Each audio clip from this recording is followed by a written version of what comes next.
Everyone.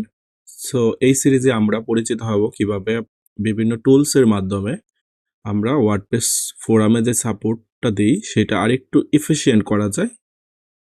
তো এটার জন্য আমরা যেটা করব, আগে কিছু স্ক্রিপ্ট অ্যাড করব। তো এই জন্য আমাদের চলে যেতে হবে হেল্পফুল টুলস নামে একটা আছে, বা আমরা যদি সাপোর্ট হ্যান্ডবুক লিখে সার্চ করি তাহলে এটা পেয়ে যাব। তো আমি সরাসরি লিঙ্কটা দিয়ে দিব। তো এইখানে যাওয়ার পরে এইখানে ওরা কিছু টুলস কথা বর্ণনা করেছে। যেমন আপনি একটা সাপোর্টে বা দেখা গেল যে একটা ইস্যু যেখানে আপনি রিপ্লে লিখতেছেন, হয়তোবা আপনার মতো আরেকজন লিখতেছে, আপনি কিন্তু জানতেছেন না। সো দেখা গেল একটা টপিকে ২ জন কাজ করে ফেললেন একসাথে। তো এটা কিন্তু অবশ্যই টাইম কিল করলো আপনার। আপনি যদি জানতেন যে কেউ একজন অলরেডি এই সলিউশনটা নিয়ে কাজ করতেছে, আপনি কিন্তু অন্য আরেকটা টপিক বা ইস্যু নিয়ে কাজ করতে পারতেন। তো সেটার জন্য আপনি এইখান থেকে টুলস পাবেন, ওয়ান বাই ওয়ান আমি একটা করে এক্সপ্লেন করতেছি। আপনারা ইনস্টল করবেন, দেন এই অপশনগুলো আপনারা পেয়ে যাবেন। যেমন আরেকটা অপশন দেখা যাচ্ছে যে আপনি যখন সাপোর্টের ইস্যুস ফোরামে আসতেছেন, তো সেইখানে আসলে প্রথম কিন্তু সাদা কালো থাকতেছে, মানে অ্যাজ ইউজুয়াল যেটা জেনারিক থাকে। আপনি কিন্তু জানতেছেন না কোন ইস্যুটা অলরেডি সলভড বা কোন ইস্যুটা এখনো কোনো রিপ্লে পায়নি, বা ভিজুয়ালি বুঝতেছেন না।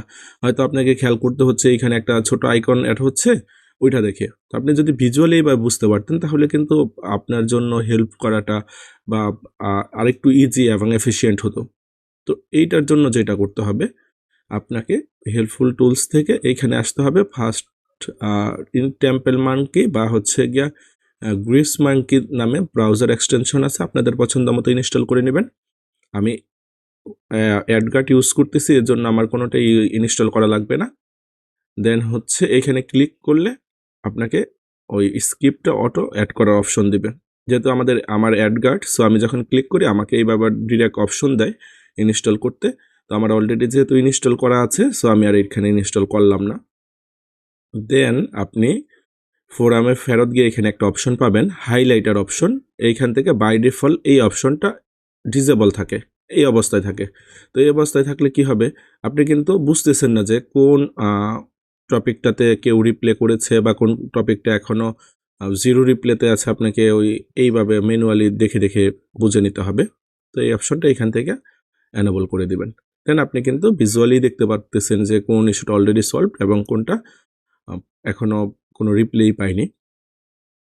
তারপরে এখানে আমরা নিচে নামলে আরও দেখতে পারবো। আর কিছু এক্সটেনশন আছে অনলি ফর মডারেটর, যেমন এইটা। সো এটা আপনি অ্যাড করলেও এরকম অপশন পাবেন না যে তার আইপি চেক করার জন্য।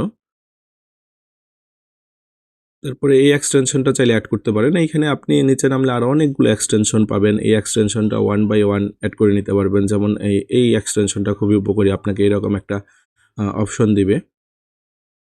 তারপর আরেকটা আছে যে আপনার অটোফিলের যে বিষয়টা আছে, দেখা যাচ্ছে যে আপনি যখন অনেক সময় সাপোর্টের যে রিপ্লেটা লিখলেন, কিন্তু হঠাৎ করে আপনার ইন্টারনেট ইস্যুর কারণে বা সামহাউ ফর্মটা রিলোড নিল, বা হয়তো ইন্টারনেট চলে যাওয়ার কারণে সমস্যা হলো, তখন কিন্তু আবার আপনার স্কেচ থেকে লিখতে হবে। তো এইখানে আরেকটা এক্সটেনশন আছে যেটা অলরেডি অটো সেভ করে রাখবে, তো আপনাকে ম্যানুয়ালি আর লিখতে হবে না। আরেকটা আছে, যদি আপনারা আলফ্রেডের প্রিমিয়াম ভার্সন ইউজ করেন তাহলে সার্চ ডকুমেন্টেশন দেখার জন্য, কিন্তু এটা অনেক ব্যাকডেটেড ভার্সন 5.5.4 সম্ভবত। এরপরে আর এটা নিয়ে কাজ করা হয় নাই। যদি কাজ করা হতো তাহলে এটাতে খুব ভালো একটা ওয়ার্কফ্লো পেতেন, আপনাদের আলফ্রেড থেকে আপনারা সার্চ করতে পারতেন। আর এটা শুধুমাত্র ম্যাকের জন্য অ্যাভেলেবেল, তাই এটা আর দেখালাম না। এই যে আমি যে সেভিং ফ্রমের বিষয়টা বলতেছিলাম, এই যে টাইপিও নামে এক্সটেনশনটা ইনস্টল করে নেবেন আপনাদের ব্রাউজারে। আরেকটা মজার বিষয় হলো যে প্রিডিফাইন্ড রিপ্লেস। তো দেখা গেল কিছু বিষয় আমাদের রিপ্লেটা সেম থাকে, তো সেইটা আমরা কিন্তু চাইলেই সেভ রাখতে পারি। সাপোজ ধরেন আপনি 500 ইরর বা 404 ইরর কেন হলো, বা হোয়াইট স্কিন ইস্যুগুলা, বা এমনও দেখা যায় যে এখানে সে কমার্শিয়াল থিম প্লাগইনের হেল্প নিয়ে পোস্ট দিয়েছে, সেটা তো আর আমরা এইখান থেকে হেল্প করতে পারি না।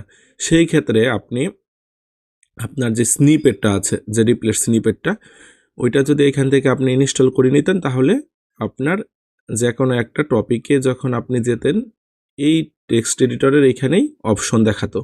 তো আমি এটা ইউজ করতেছি না, কারণ হচ্ছে ওদের যেই নতুন ব্লক এডিটর আসতেছে, ব্লক এডিটরে সেভ রিপ্লেসটা খুব ভালো কাজ করে না। আর আমি টেক্সট নামে আলাদা একটা সফটওয়্যার ইউজ করি, যেখান থেকে আমি আমার স্নিপেটগুলা সহজে টাইপ করতে পারি। তার জন্য আমি আর এখানে দিলাম না। যেমন আমি যদি এখানে সিএস টাইপ করি, আমি কিন্তু এই অপশনগুলো পাচ্ছি। হ্যাঁ, তো এটা আমি পেড সফটওয়্যার ইউজ করি বলে আর আপনাদের দেখালাম না, বাট আপনারা ফ্রিতে এই লাস্টের অপশন থেকে এই স্ক্রিপ্টগুলো ইনস্টল করে নিতে পারেন। তো আপনার যখন এতগুলা স্ক্রিপ্ট ইনস্টল হয়ে যাবে, এরপরে আপনি সাপোর্টে যখন মানুষকে হেল্প করতে আসবেন, দেখবেন আপনার অনেকগুলো বিষয় ভিজুয়ালি আপনি একটা অ্যাডভান্টেজ পাচ্ছেন। তারপরে হচ্ছে আপনি চাইলে খুব সহজেই দ্রুত সময়ে অনেককে হেল্প করতে পারতেছেন।